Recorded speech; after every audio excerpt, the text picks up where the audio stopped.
Confesión del autor. Como todos los uruguayos, quise ser jugador de fútbol. Yo jugaba muy bien, era una maravilla, pero solo de noche mientras dormía. Durante el día era el peor pata de palo que se ha visto en los campitos de mi país. Como hincha también dejaba mucho que desear. Juan Alberto Schiaffino y Julio César Abadí jugaban en Peñarol, el cuadro enemigo. Como buen hincha de Nacional, yo hacía todo lo posible por odiarlos. Pero el Pepe Schiaffino, con sus pases magistrales, armaba el juego de su equipo como si estuviera viendo la cancha desde lo más alto de la torre del estadio, y el pardo Abadí deslizaba la pelota sobre la línea blanca de la orilla y corría con botas de 7 leguas, amacándose sin rozar la pelota ni tocar a los rivales. Yo no tenía más remedio que admirarlos, y hasta me daban ganas de aplaudirlos. Han pasado los años y a la larga he terminado por asumir mi identidad. Yo no soy más que un mendigo de buen fútbol. Voy por el mundo sombrero en mano y en los estadios suplico: una linda jugadita, por amor de Dios. Y cuando el buen fútbol ocurre, agradezco el milagro sin que me importe un rábano cuál es el club o el país que me lo ofrece. El fútbol. La historia del fútbol es un triste viaje del placer al deber. A medida que el deporte se ha hecho industria, ha ido desterrando la belleza que nace de la alegría de jugar porque sí. En este mundo del fin de siglo, el fútbol profesional condena lo que es inútil, y es inútil lo que no es rentable.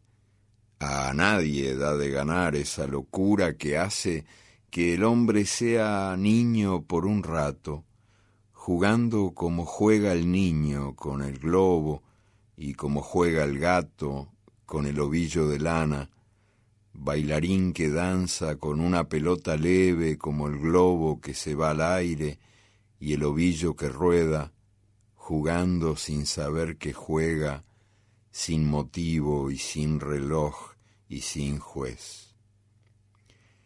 El juego se ha convertido en espectáculo, con pocos protagonistas y muchos espectadores, fútbol para mirar, y el espectáculo se ha convertido en uno de los negocios más lucrativos del mundo, que no se organiza para jugar, sino para impedir que se juegue. La tecnocracia del deporte profesional ha ido imponiendo un fútbol de pura velocidad y mucha fuerza, que renuncia a la alegría, atrofia la fantasía y prohíbe la osadía. Por suerte todavía aparecen las canchas, aunque sea muy de vez en cuando, algún descarado cara sucia que se sale del libreto y comete el disparate de gambetear a todo el equipo rival y al juez y al público de las tribunas por el puro goce del cuerpo que se lanza a la prohibida aventura de la libertad. El jugador corre jadeando por la orilla. A un lado lo esperan los cielos de la gloria, al otro los abismos de la ruina. El barrio lo envidia. El jugador profesional se ha salvado de la fábrica o de la oficina, le pagan por divertirse, se sacó la lotería, y aunque tenga que sudar como una regadera, sin derecho a cansarse ni a equivocarse, él sale en los diarios y en la tele, las radios dicen su nombre, las mujeres suspiran por él, los niños quieren imitarlo. Pero él, que había empezado jugando por el placer de jugar en las calles de tierra de los suburbios, ahora juega en los estadios por el deber de trabajar y tiene la obligación de ganar o ganar. Los empresarios lo compran, lo venden, lo prestan, y él se deja llevar a cambio de la promesa de más fama y más dinero. Cuanto más éxito tiene y más dinero gana, más preso está.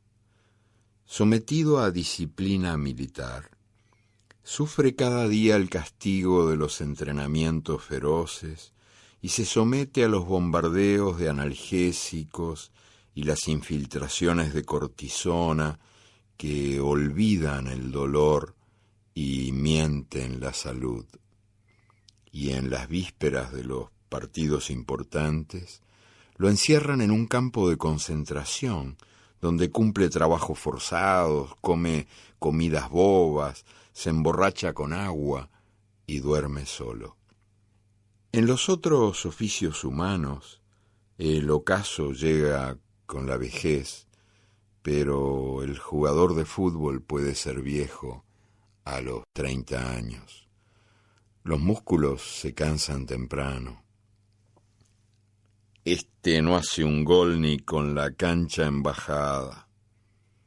Este, ni aunque le aten las manos al arquero. O antes de los 30 años, si un pelotazo lo desmaya de mala manera o la mala suerte le revienta un músculo o una patada le rompe un hueso de esos que no tienen arreglo. Y algún mal día el jugador descubre que se ha jugado la vida a una sola baraja y que el dinero se ha volado y la fama también. La fama, señora fugaz, no le ha dejado ni una cartita de consuelo. El hincha. Una vez por semana, el hincha huye de su casa y acude al estadio.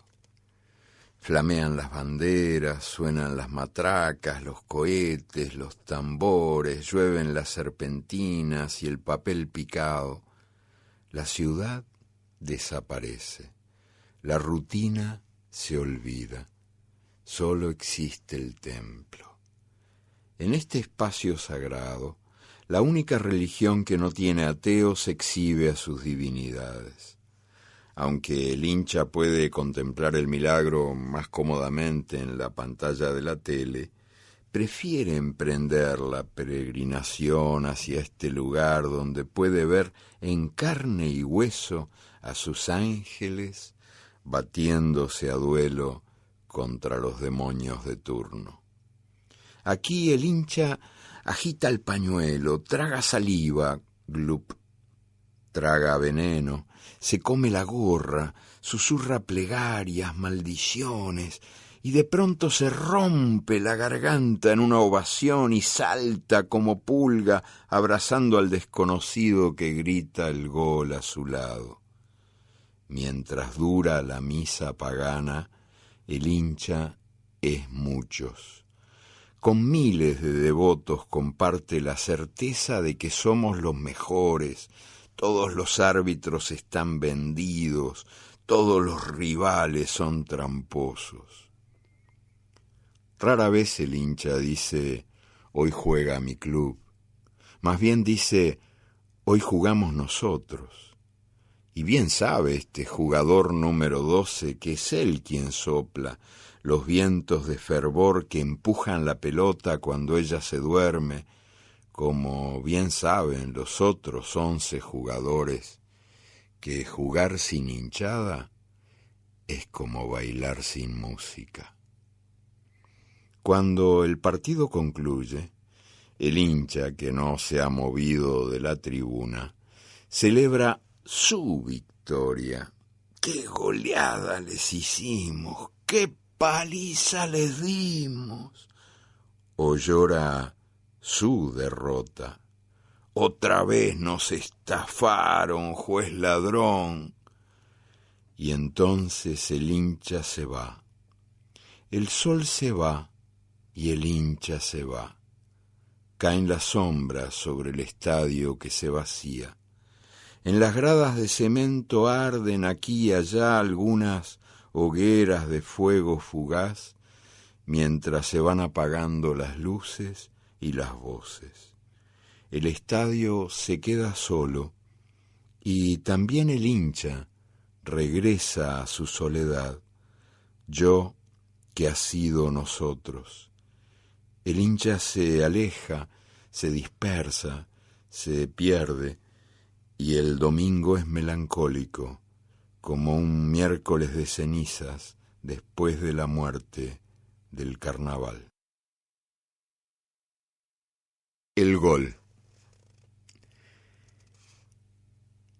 El gol es el orgasmo del fútbol. Como el orgasmo, el gol es cada vez menos frecuente en la vida moderna. Hace medio siglo era raro que un partido terminara sin goles, 0-0, 2 bocas abiertas, 2 bostezos. Ahora los 11 jugadores se pasan todo el partido colgados del travesaño, dedicados a evitar los goles y sin tiempo para hacerlos. El entusiasmo que se desata cada vez que la bala blanca sacude la red puede parecer misterio o locura, pero hay que tener en cuenta que el milagro se da poco. El gol, aunque sea un golcito, resulta siempre gol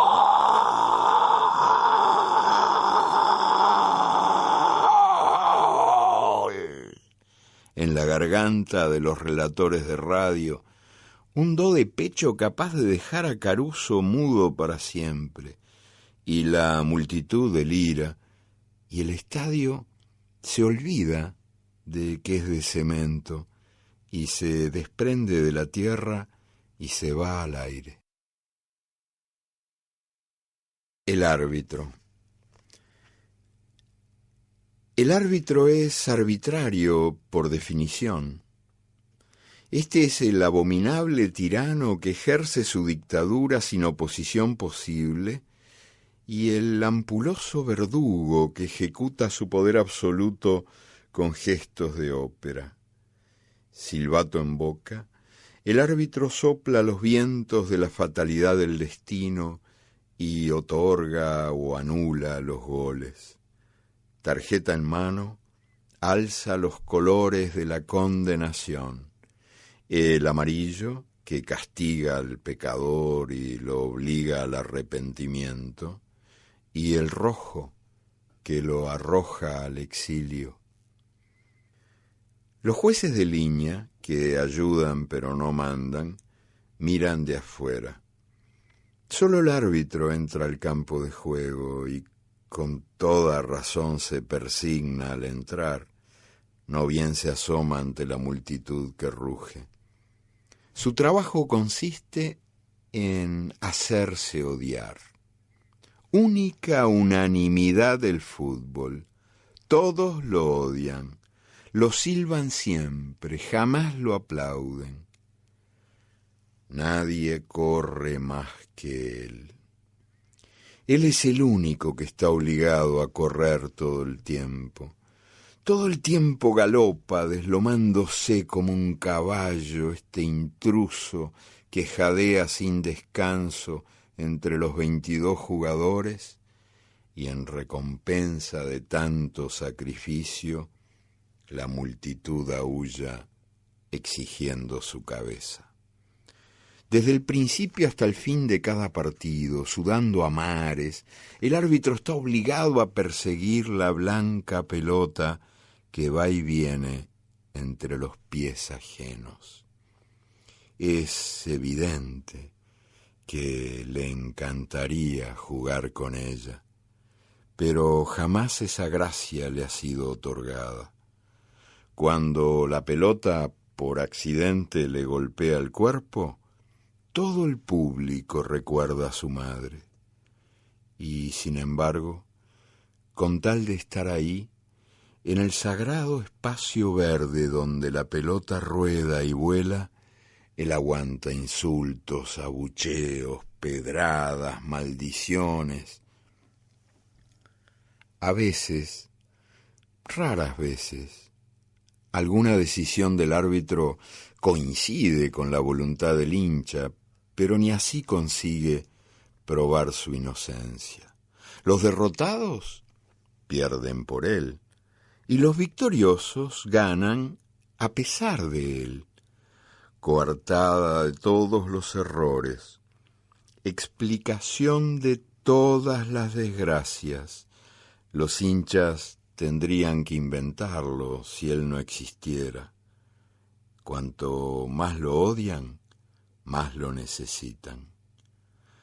Durante más de un siglo, el árbitro vistió de luto. ¿Por quién? Por él. Ahora disimula con colores. Pobre mi madre querida. A fines de los años 60, el poeta Jorge Enrique Adún regresó al Ecuador después de mucha ausencia.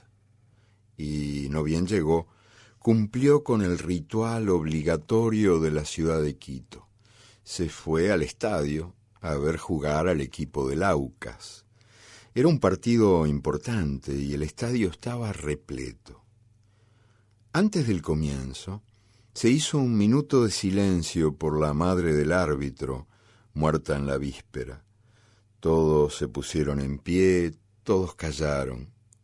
Acto seguido, un dirigente pronunció un discurso destacando la actitud del deportista ejemplar que iba a arbitrar el partido cumpliendo con su deber en las más tristes circunstancias. Al centro de la cancha, cabizbajo, el hombre de negro recibió el cerrado aplauso del público, y el poeta Adún pestañeó, se pellizcó un brazo. No podía creer. ¿En qué país estaba? Mucho, pero mucho habían cambiado las cosas. Y empezó el partido. A los 15 minutos estalló el estadio. Gol del Aucas. Pero el árbitro anuló el gol por fuera de juego. Y de inmediato la multitud recordó a la difunta autora de sus días. Las tribunas rugieron: ¡huérfano de puta! El teatro. Los jugadores actúan con las piernas en una representación destinada a un público de miles o millones de fervorosos que a ella asisten, desde las tribunas o desde sus casas, con el alma en vilo. ¿Quién escribe la obra? ¿El director técnico? La obra se burla del autor. Su desarrollo sigue el rumbo del humor y de la habilidad de los actores y en definitiva depende de la suerte, que sopla como el viento donde quiere. Por eso el desenlace es siempre un misterio para los espectadores y también para los protagonistas, salvo en casos de soborno o de alguna otra fatalidad del destino.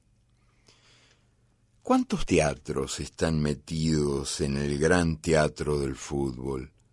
¿Cuántos escenarios caben dentro del rectángulo de pasto verde? No todos los jugadores actúan solamente con las piernas. Hay actores magistrales en el arte de atormentar al prójimo. El jugador se pone la máscara del santo incapaz de matar una mosca y entonces escupe, insulta, empuja, arroja a tierra los ojos del contrario, le pega un certero codazo en el mentón, le hunde el codo en las costillas, le tironea el pelo la camiseta, le pisa un pie cuando está parado, una mano cuando está caído, y todo lo hace a espaldas del árbitro y mientras el juez de línea contempla las nubes que pasan. Hay actores memorables en el arte de sacar ventaja. El jugador se pone la máscara del pobre infeliz que parece imbécil pero es idiota y entonces ventajea.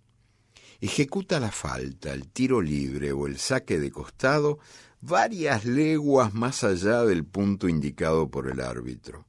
Y cuando le toca formar barrera, se desliza desde el lugar señalado muy despacito, sin levantar los pies, hasta que la alfombra mágica lo deposita encima del jugador que va a patear la pelota. Hay actores insuperables en el arte de hacer tiempo. El jugador se pone la máscara del mártir que acaba de ser crucificado y entonces rueda en agonía, agarrándose la rodilla o la cabeza y queda tendido en el césped. Pasan los minutos. A ritmo de tortuga acude el masajista, el manosanta, gordo transpiroso, oloroso a linimento, que trae la toalla al cuello, la cantimplora en una mano y en la otra mano alguna pócima infalible. Y pasan las horas, y pasan los años, hasta que el juez manda sacar del campo a ese cadáver. Y entonces, súbitamente, el jugador pega un salto, ¡plop!, y ocurre el milagro de la resurrección. Los especialistas. Antes del partido, los cronistas formulan sus preguntas desconcertantes, dispuestos a ganar, y obtienen respuestas asombrosas. Haremos todo lo posible por obtener la victoria. Después, los relatores toman la palabra. Los de la tele acompañan las imágenes, pero bien saben que no pueden competir con ellas. Los de la radio, en cambio, no son aptos para cardíacos. Estos maestros del suspenso corren más que los jugadores y más que la propia pelota, y a ritmo de vértigo relatan un partido que suele no tener mucha relación con el que uno está mirando. En esa catarata de palabras pasa rozando el travesaño el disparo que uno ve rozando el alto cielo, y corre inminente peligro de gol a meta donde la arañita está tejiendo su tela de palo a palo mientras el arquero bosteza. Cuando concluye la vibrante jornada en el coloso de cemento, llega el turno de los comentaristas. Antes los comentaristas han interrumpido varias veces la transmisión del partido para indicar a los jugadores qué debían hacer, pero ellos no han podido escucharlos porque estaban ocupados en equivocarse. Estos ideólogos de la WM contra la MW, que viene a ser lo mismo pero al revés, usan un lenguaje donde la erudición científica oscila entre la propaganda bélica y el éxtasis lírico, y hablan siempre en plural, porque son muchos. El lenguaje de los doctores del fútbol. Vamos a sintetizar nuestro punto de vista formulando una primera aproximación a la problemática táctica, técnica y física del cotejo que se ha disputado esta tarde en el campo del Unidos Venceremos Fútbol Club, sin caer en simplificaciones incompatibles con un tema que sin duda nos está exigiendo análisis más profundos y detallados, y sin incurrir en ambigüedades que han sido, son y serán ajenas a nuestra prédica de toda una vida al servicio de la afición deportiva. Nos resultaría cómodo eludir nuestra responsabilidad atribuyendo el revés del once locatario a la discreta performance de sus jugadores, pero la excesiva lentitud que indudablemente mostraron en la jornada de hoy a la hora de devolucionar cada esférico recepcionado no justifica de ninguna manera, entiéndase bien, señoras y señores, de ninguna manera, semejante descalificación generalizada y por lo tanto injusta. No, no y no. El conformismo no es nuestro estilo. Como bien saben quienes nos han seguido a lo largo de nuestra trayectoria de tantos años aquí en nuestro querido país y en los escenarios del deporte internacional e incluso mundial, donde hemos sido convocados a cumplir nuestra modesta función. Así que vamos a decirlo con todas las letras, como es nuestra costumbre. El éxito no ha coronado la potencialidad orgánica del esquema de juego de este forzado equipo, porque lisa y llanamente sigue siendo incapaz de canalizar adecuadamente sus expectativas de una mayor proyección ofensiva hacia el ámbito de la valla rival.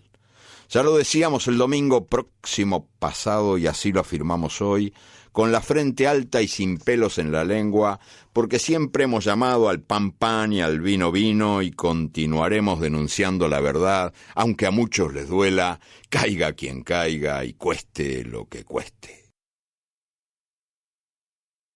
El estadio.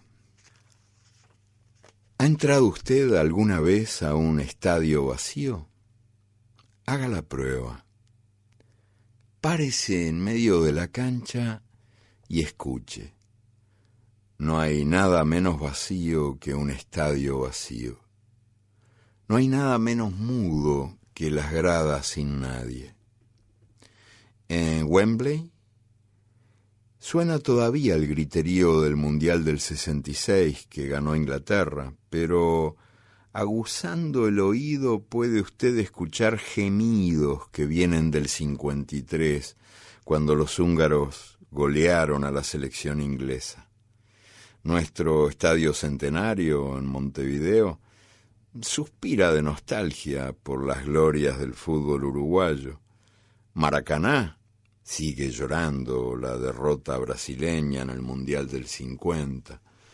En la Bombonera de Buenos Aires trepidan tambores de hace medio siglo, y desde las profundidades del Estadio Azteca resuenan los ecos de los cánticos ceremoniales del antiguo juego mexicano de pelota. Habla en catalán el cemento del Camp Nou en Barcelona, y en euskera conversan las gradas del San Mamés en Bilbao. En Milán, el fantasma de Giuseppe Meazza mete goles que hacen vibrar al estadio que lleva su nombre. La final del Mundial del 74, que ganó Alemania, se juega día tras día y noche tras noche en el Estadio Olímpico de Múnich. El estadio del Rey Fahd, en Arabia Saudita, tiene palco de mármol y oro y tribunas alfombradas, pero no tiene memoria, ni gran cosa que decir. El fútbol criollo. La Argentine Football Association no permitía que se hablara en español en las reuniones de sus dirigentes, y la Uruguay Association Football League prohibía que los partidos se jugaran en día domingo, porque la costumbre inglesa mandaba jugar el sábado.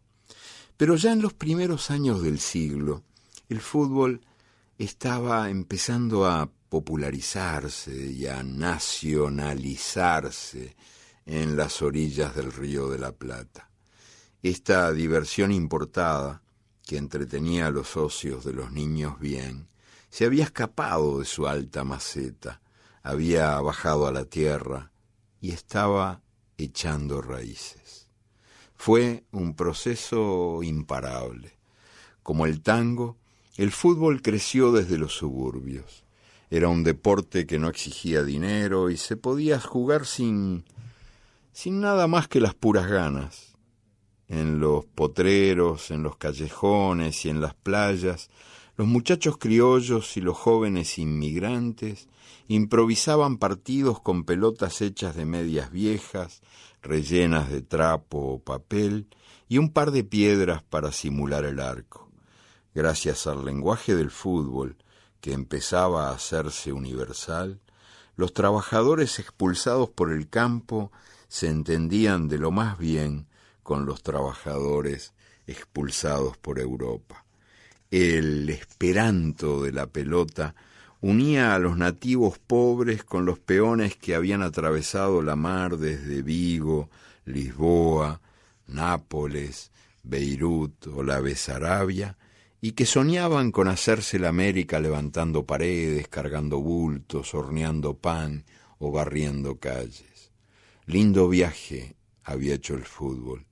Había sido organizado en los colegios y universidades inglesas y en América del Sur alegraba la vida de gente que nunca había pisado una escuela.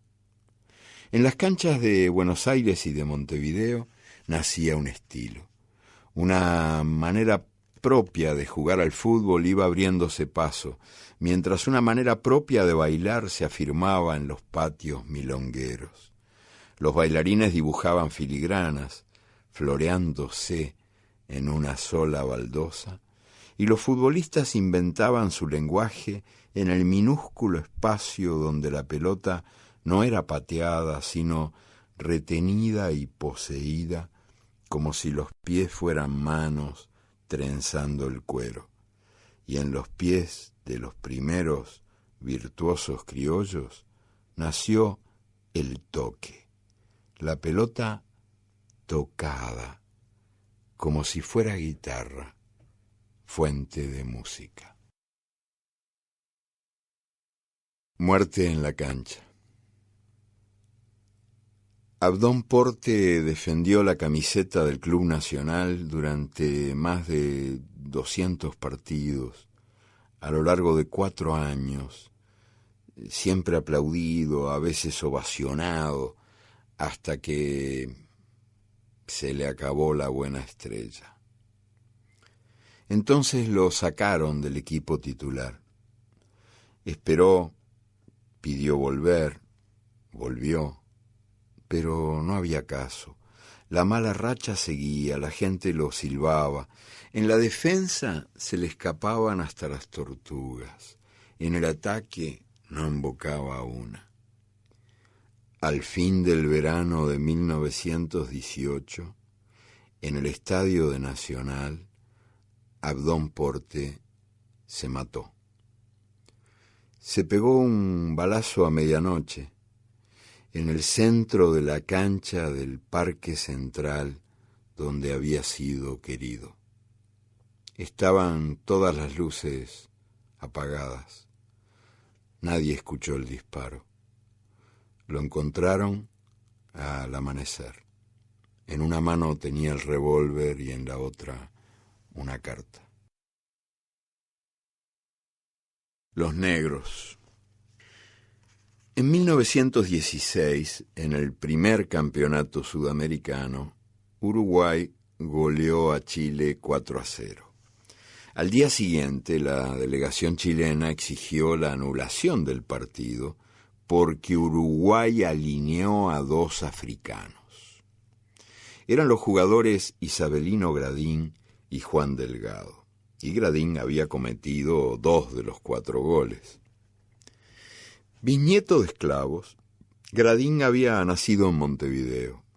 La gente se levantaba de sus asientos cuando él se lanzaba a una velocidad pasmosa, dominando la pelota como quien camina, y sin detenerse esquivaba a los rivales y remataba la carrera. Tenía cara de pan de Dios, y era un tipo de esos que cuando se hacen los malos, nadie les cree. Juan Delgado, también bisnieto de esclavos, había nacido en Florida. Mucho se lucía Delgado bailando la escoba en los carnavales y la pelota en las canchas.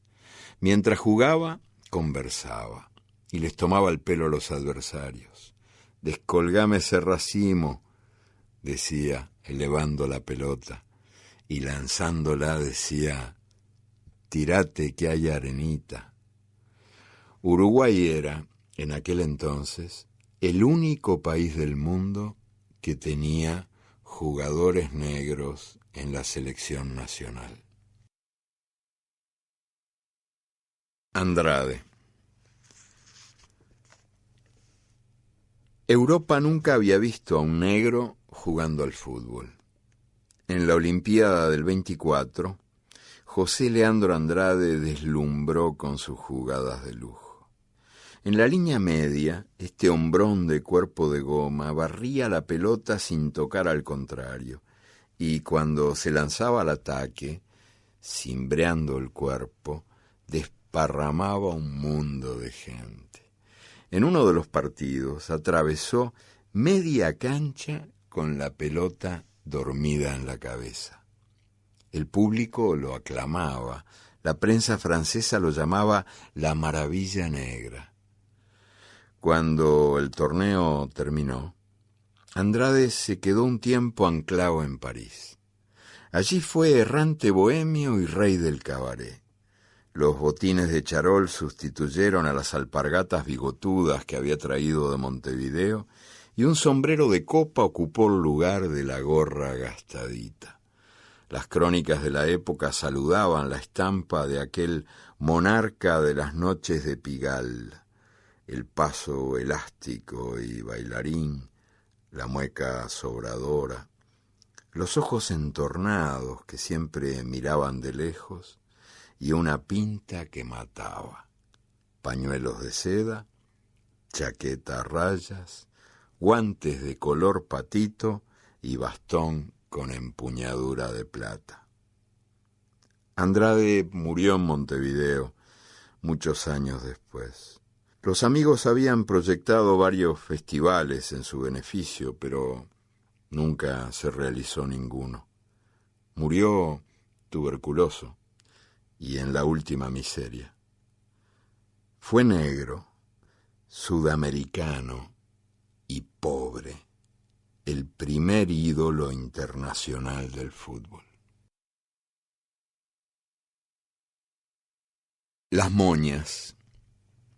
Las gambetas de los jugadores uruguayos, que dibujaban ochos sucesivos en la cancha, se llamaban moñas. Los periodistas franceses quisieron conocer el secreto de aquellas brujerías que dejaban de mármol a los rivales. José Leandro Andrade, intérprete mediante, les reveló la fórmula. Los jugadores se entrenaban corriendo gallinas, que huían haciendo heces, y los periodistas lo creyeron y lo publicaron. Muchos años después, las buenas moñas eran todavía aplaudidas como goles en el fútbol sudamericano. Mi memoria de infancia está llena de ellas. Cierro los ojos y veo, pongamos por caso a Walter Gómez, aquel vértigo abrecaminos que se metía en la maraña de las piernas enemigas y de moña en moña iba dejando una estela de caídos.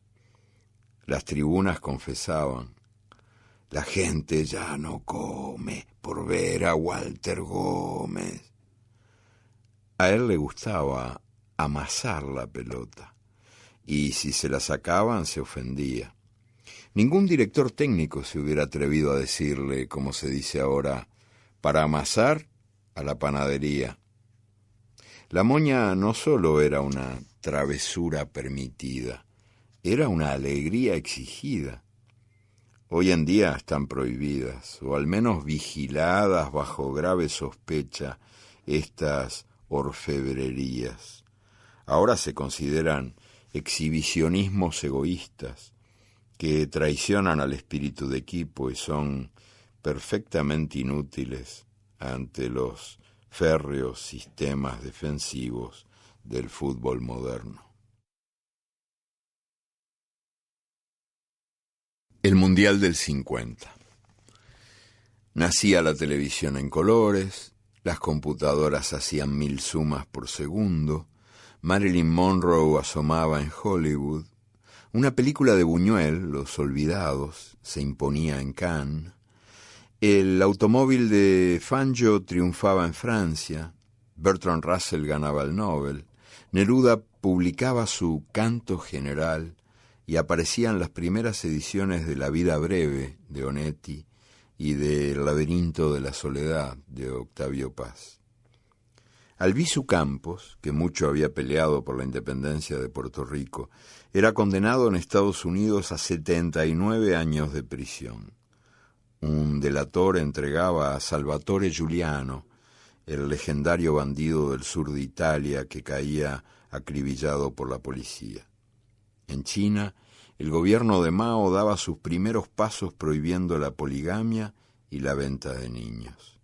Las tropas norteamericanas entraban a sangre y fuego en la península de Corea, envueltas en la bandera de las Naciones Unidas, mientras los jugadores de fútbol aterrizaban en Río de Janeiro para disputar la 4ª Copa Rimet después del largo paréntesis de los años de la Guerra Mundial. 7 países americanos y 6 naciones europeas, recién resurgidas de los escombros, participaron en el torneo brasileño del 50. La FIFA prohibió que jugara Alemania. Por primera vez Inglaterra se hizo presente en el campeonato mundial. Hasta entonces los ingleses no habían creído que tales escaramuzas fueran dignas de sus desvelos. El combinado inglés cayó derrotado ante los Estados Unidos, créase o no, y el gol de la victoria norteamericana no fue obra del general George Washington, sino de un centrodelantero haitiano y negro, llamado Larry Gadjon. Brasil y Uruguay disputaron la final en Maracaná. El dueño de casa estrenaba el estadio más grande del mundo, y Brasil era una fija, la final era una fiesta. Los jugadores brasileños, que venían aplastando a todos sus rivales de goleada en goleada, recibieron en la víspera relojes de oro que al dorso decían para los campeones del mundo. Las primeras páginas de los diarios se habían impreso por anticipado. Ya estaba armado el inmenso carruaje de carnaval que iba a encabezar los festejos. Ya se habían vendido 500.000 de camisetas con grandes letreros que celebraban la victoria inevitable. Cuando el brasileño Friasa convirtió el primer gol, un trueno de 200.000 gritos y muchos cohetes sacudió al monumental estadio. Pero después, Schiaffino clavó el gol del empate y un tiro cruzado de Guilla otorgó el campeonato Uruguay, que acabó ganando 2-1. Cuando llegó el gol de la victoria, estalló el silencio en Maracaná. El más estrepitoso silencio de la historia del fútbol. Y Ari Barroso, el músico, autor de Acuarela do Brasil, que estaba transmitiendo el partido a todo el país, decidió abandonar para siempre el oficio de relator de fútbol. Después del pitazo final, los comentaristas brasileños definieron la derrota como la peor tragedia de la historia del Brasil. Jules Rimet deambulaba por el campo, perdido, abrazado a la copa que llevaba su nombre. Me encontré solo, con la copa en mis brazos y sin saber qué hacer. Terminé por descubrir al capitán uruguayo, Obdulio Varela, y se la entregué casi a escondidas. Y le estreché la mano, sin decirle ni una palabra. En el bolsillo, Rimet tenía el discurso que había escrito en homenaje al campeón brasileño. Obdulio. Yo era chiquilín y futbolero, y como todos los uruguayos estaba prendido a la radio escuchando la final de la Copa del Mundo. Cuando la voz de Carlos Solé me transmitió la triste noticia del gol brasileño, se me cayó el alma al piso. Entonces recurrí al más poderoso de mis amigos. Prometí a Dios una cantidad de sacrificios a cambio de que él se apareciera en Maracaná y diera vuelta al partido. Nunca conseguí recordar las muchas cosas que había prometido y por eso nunca pude cumplirlas. Además, la victoria de Uruguay ante la mayor multitud jamás reunida en un partido de fútbol había sido, sin duda, un milagro, pero el milagro había sido más bien obra de un mortal de carne y hueso llamado Obdulio Varela. Obdulio había enfriado el partido cuando se nos venía encima la avalancha y después se había echado el cuadro entero al hombro y a puro coraje había empujado contra viento y marea. Al fin de aquella jornada, los periodistas acosaron al héroe y él no se golpeó el pecho proclamando que somos los mejores y no hay quien pueda con la garra charrúa. Fue casualidad, murmuró Obdulio, meneando la cabeza. Y cuando quisieron fotografiarlo, se puso de espaldas. Pasó esa noche bebiendo cerveza, de bar en bar, abrazado a los vencidos, en los mostradores de Río de Janeiro. Los brasileños lloraban y nadie lo reconoció. Al día siguiente, huyó del gentío que lo esperaba en el aeropuerto de Montevideo, donde su nombre brillaba en un enorme letrero luminoso. En medio de la euforia, se escabulló, disfrazado de Humphrey Bogart, con un sombrero metido hasta la nariz y un impermeable de solapas levantadas. En recompensa por la hazaña, los dirigentes del fútbol uruguayo se otorgaron a sí mismos medallas de oro. A los jugadores les dieron medallas de plata y algún dinero. El premio que recibió Obdulio le alcanzó para comprar un Ford del año 31, que fue robado a la semana. Barbosa. A la hora de elegir al arquero del campeonato, los periodistas del Mundial del 50 votaron por unanimidad al brasileño Moacir Barbosa. Barbosa era también, sin duda, el mejor arquero de su país, piernas con resortes, hombre sereno y seguro, que transmitía confianza al equipo, y siguió siendo el mejor hasta que se retiró de las canchas, tiempo después, con más de 40 años de edad. En tantos años de fútbol, Barbosa evitó quién sabe cuántos goles, sin lastimar jamás a ningún delantero. Pero en aquella final del 50, el atacante uruguayo Guilla lo había sorprendido con un certero disparo desde la punta derecha. Barbosa estaba adelantado, pegó un salto hacia atrás, rozó la pelota, cayó, y ese fue el gol que apabulló al estadio de Maracaná y consagró campeón al Uruguay. Pasaron los años y Barbosa nunca fue perdonado. En 1993, durante las eliminatorias para el Mundial de Estados Unidos, él quiso dar aliento a los jugadores de la selección brasileña y fue a visitarlos a la concentración, pero las autoridades le prohibieron la entrada. Por entonces, vivía de favor en casa de una cuñada, sin más ingresos que una jubilación miserable. Barbosa comentó: en Brasil, la pena mayor por un crimen es de 30 años de cárcel. Hace 43 años que yo pago por un crimen que no cometí. Los divertidos. Julio Pérez, uno de los campeones uruguayos del 50, me levantaba el ánimo cuando yo era niño. Lo llamaban pataloca porque se desarmaba en el aire y los rivales se restregaban los ojos. No podían creer que las piernas volaran por un lado y por el otro, lejos, el resto del cuerpo. Después de eludir a unos cuantos con esas moñas burlonas, Julio Pérez volvía atrás a repetir diabluras. Y los hinchas celebrábamos a este parrandero de las canchas, y gracias a él desatábamos la risa y todo lo atado. Algunos años después, tuve la suerte de ver al brasileño Garrincha, que también disfrutaba haciendo chistes con las piernas y a veces, cuando ya estaba cerquita de la culminación, daba marcha atrás por demorar el goce.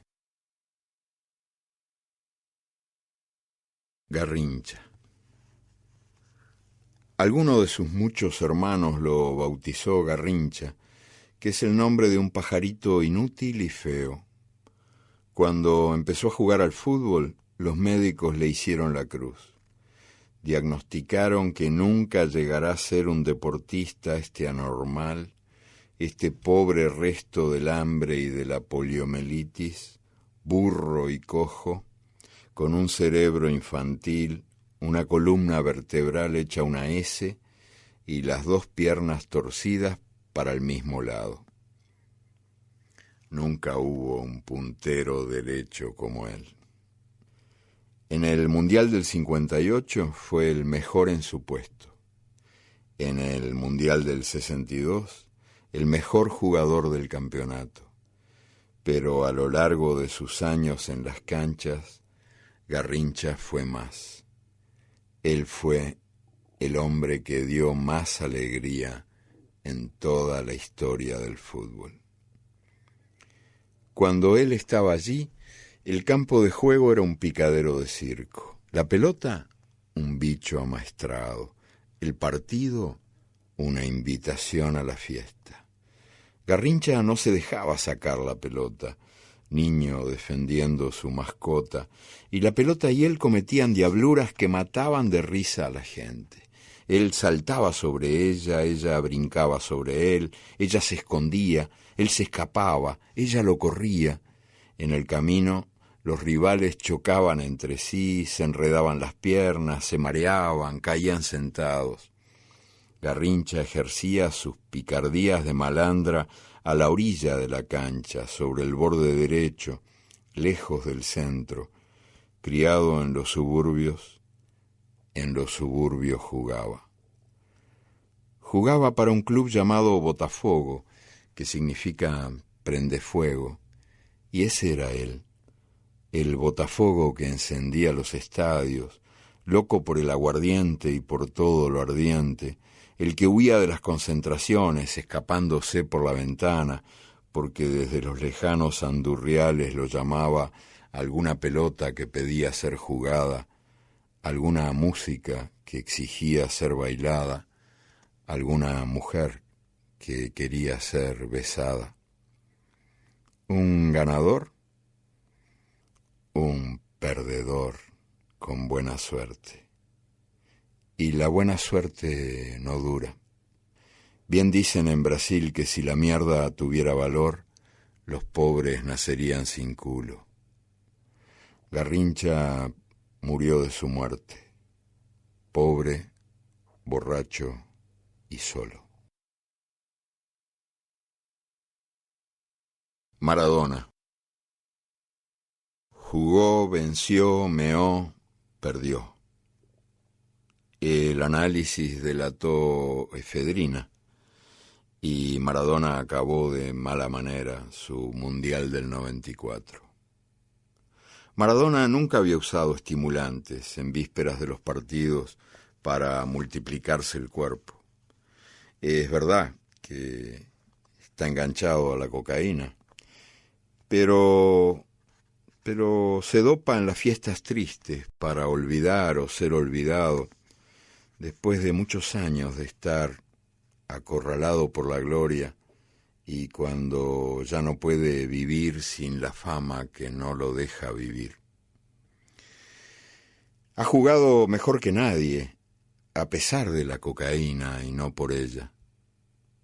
Él está agobiado por el peso de su propio personaje. Tuvo problemas en la columna vertebral desde el lejano día en que la multitud gritó su nombre por primera vez. Maradona lleva una carga llamada Maradona que le hace crujir la espalda. El cuerpo como metáfora. Le duelen las piernas, no puede dormir sin pastillas. No ha demorado en darse cuenta de que es insoportable la responsabilidad de trabajar de Dios en los estadios, pero supo desde el principio que es imposible dejar de hacerlo. Necesito que me necesiten, confesó, cuando ya llevaba muchos años con el halo sobre la cabeza, sometido a la tiranía del rendimiento sobrehumano, empachado de cortisona y analgésicos y ovaciones, acosado por las exigencias de sus devotos y por el odio de sus ofendidos. La máquina del poder se la tenía jurada. Él le cantaba a las 40, eso tiene su precio, el precio se cobra al contado y sin descuentos. Y el propio Maradona regaló la justificación en el 94 por su tendencia suicida a servirse en bandeja en boca de sus muchos enemigos y esa irresponsabilidad infantil que lo empuja a precipitarse en cuanta trampa se abre en su camino. Los mismos periodistas que lo acosan con los micrófonos le reprochan su arrogancia y sus rabietas y lo acusan de hablar demasiado. No le falta razón, pero no es eso lo que no pueden perdonarle. En realidad no les gusta lo que a veces dice. Este petizo respondón y calentón tiene la costumbre de lanzar golpes hacia arriba. En el 86 y en el 94, en México y en Estados Unidos, él fue quien denunció a la omnipotente dictadura de la televisión que estaba obligando a los jugadores a deslomarse al mediodía, achicharrándose al sol, y en 1001 ocasiones más, todo a lo largo de su accidentada carrera, Maradona ha dicho cosas que han sacudido el avispero. ¿Por qué no rigen en el fútbol las normas universales del derecho laboral? Si es normal que cualquier artista conozca las utilidades del show que ofrece, ¿por qué los jugadores no pueden conocer las cuentas secretas de la opulenta multinacional del fútbol? Cuando Maradona fue por fin expulsado del Mundial en el 94, las canchas del Mundial perdieron a su rebelde más clamoroso y también perdieron a un jugador fantástico. Maradona es incontrolable cuando habla, pero mucho más cuando juega. No hay quien pueda prever las diabluras de este inventor de sorpresas que jamás se repite y que disfruta desconcertando a las computadoras. En el frígido fútbol de fin de siglo, que exige ganar y prohíbe gozar, este hombre es uno de los pocos que demuestra que la fantasía puede también ser eficaz. Una industria de exportación.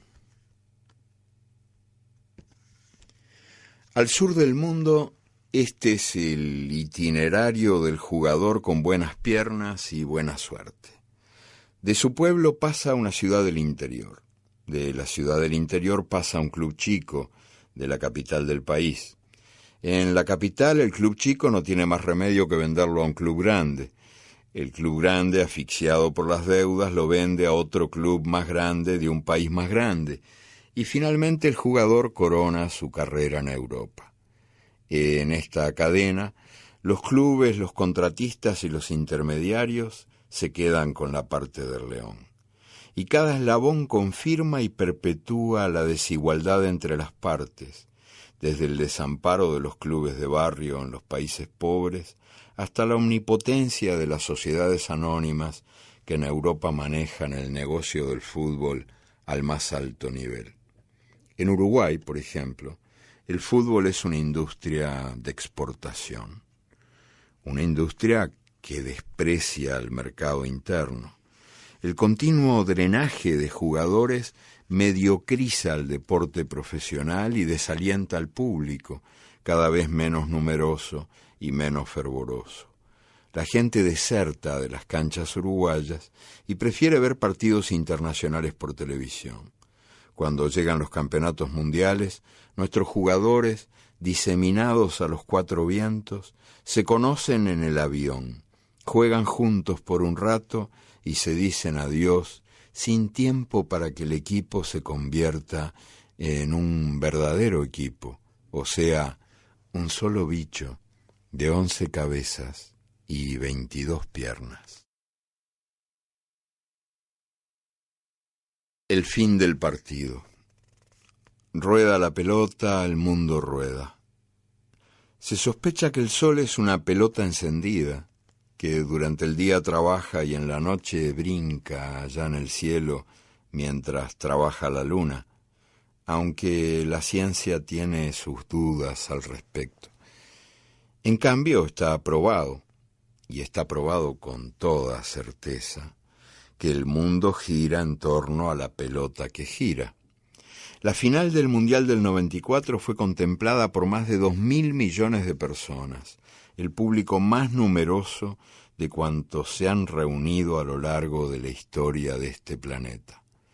La pasión más compartida. Muchos adoradores de la pelota juegan con ella en las canchas y en los potreros, y muchísimos más integran la teleplatea que asiste, comiéndose las uñas, al espectáculo brindado por 22 señores en calzoncillos que persiguen la pelota y pateándola le demuestran su amor. Al fin del Mundial del 94, todos los niños que nacieron en Brasil se llamaron Romario, y el césped del estadio de Los Ángeles se vendió en pedazos como una pizza, a $20 la porción. ¿Una locura digna de mejor causa? ¿Un negocio vulgar y silvestre? ¿Una fábrica de trucos manejada por sus dueños? Yo soy de los que creen que el fútbol puede ser eso, pero es también mucho más que eso, como fiesta de los ojos que lo miran y como alegría del cuerpo que lo juega. Un periodista preguntó a una teóloga alemana, Dorothee Sölle, ¿cómo explicaría usted a un niño lo que es la felicidad? Y ella respondió, no se lo explicaría. Le tiraría una pelota para que jugara.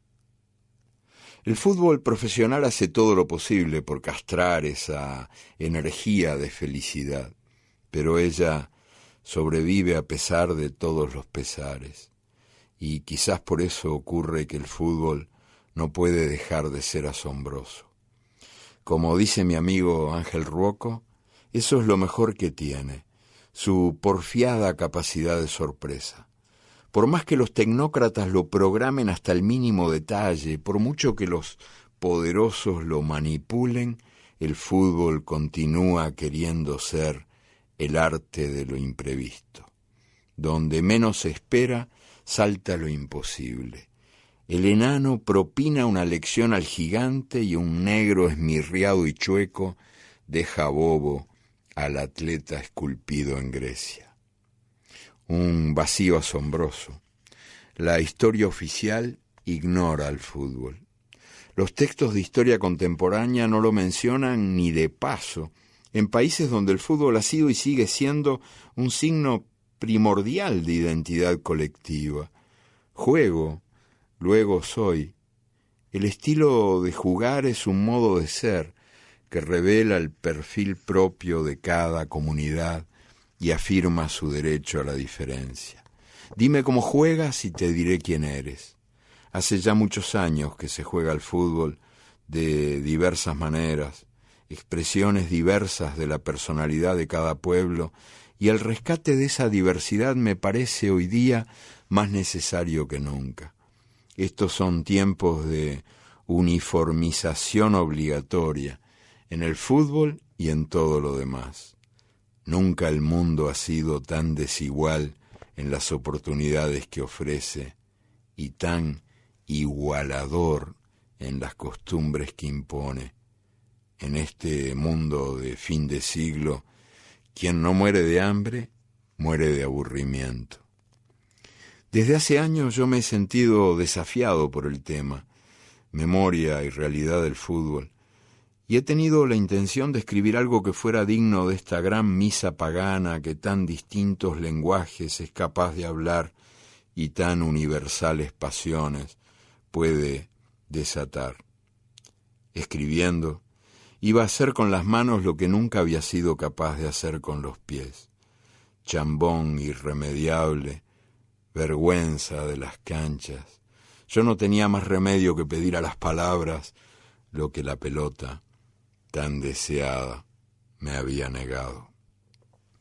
De ese desafío y de esa necesidad de expiación nacieron estos textos. Homenaje al fútbol, celebración de sus luces, denuncia de sus sombras.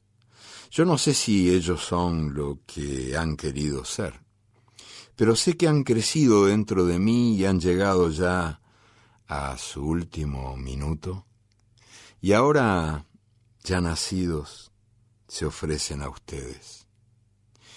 Y yo me quedo con esa melancolía irremediable que todos sentimos después del amor y al fin del partido.